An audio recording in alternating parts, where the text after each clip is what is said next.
Agora, Marília, transportando essas ideias gnósticas cristãs para os tempos atuais, você retoma no livro as ideias de um filósofo alemão, o Hans Jonas, para finalmente explicar quem é esse Deus exilado. Eu queria que você falasse dele, do Deus exilado. O Hans Jonas é o grande clássico do gnosticismo, né? Quer dizer, a obra dele, que é dos anos 50, foi...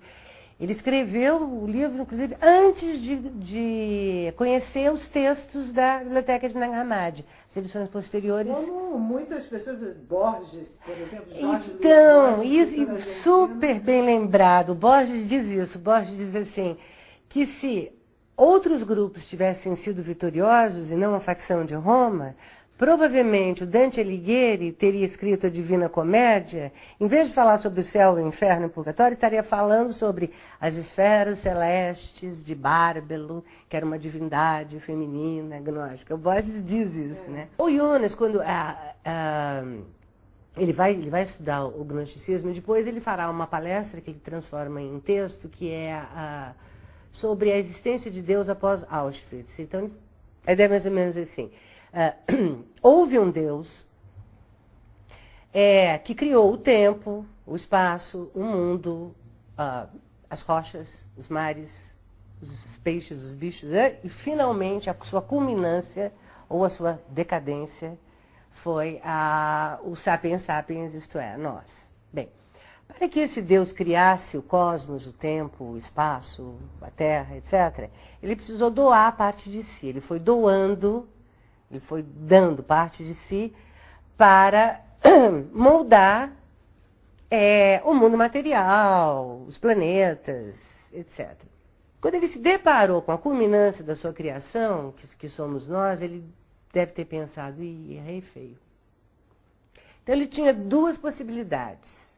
Ou ele poderia destruir tudo e recomeçar um novo mundo, e aí talvez acertar um pouco melhor no molde, que é uma ideia que certos... Teria sido ótimo. Essa não é uma ideia só agnóstica, tem outras, assim, dentro do judaísmo, algumas lendas que trabalham também com essa ideia de que o mundo atual é resultado de algumas outras tentativas que foram até piores. Mas, exatamente por amor à sua criatura, que somos nós, ele resolveu deixar para ver se tinha conserto. Então, nessa medida, esse Deus se exilou completamente, porque ao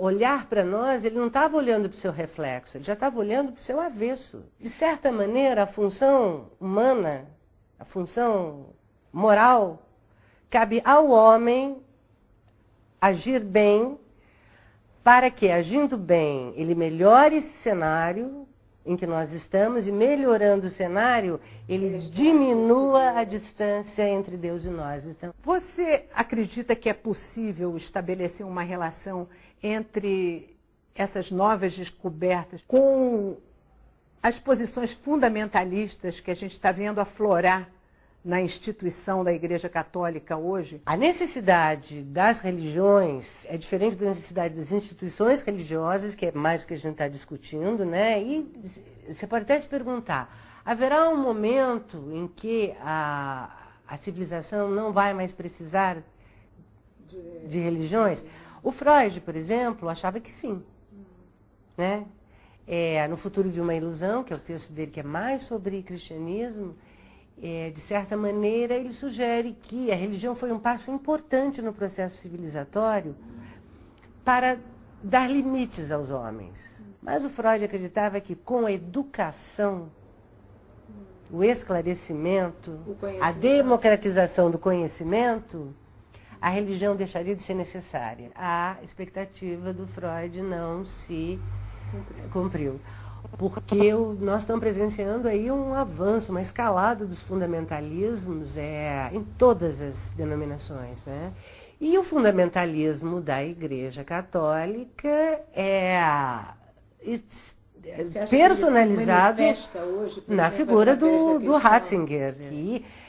é um formidável intelectual e que não deixa dúvida sobre a que veio. Quer dizer, ele veio para reconstruir uma igreja de poucos e seletos. Então, o aceno que ele fez aos bispos que negam o Holocausto não foi um aceno gratuito. E a gente tem esse exemplo mais próximo nosso aqui da menina que foi estuprada e corria risco de vida se não abortasse, quer dizer, da excelente oportunidade que esse bispo perdeu de ficar quieto, né?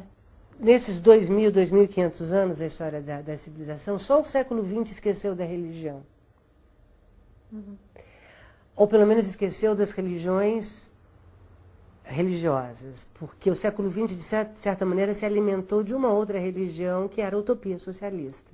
Você pegar o stalinismo ou o maoísmo, o culto à personalidade, a deificação, o comportamento de rebanho, que é típico do fiel e que é típico quer dizer, há um... O socialismo radical. Ou o socialismo real, né? Que não é o desejado, quer dizer.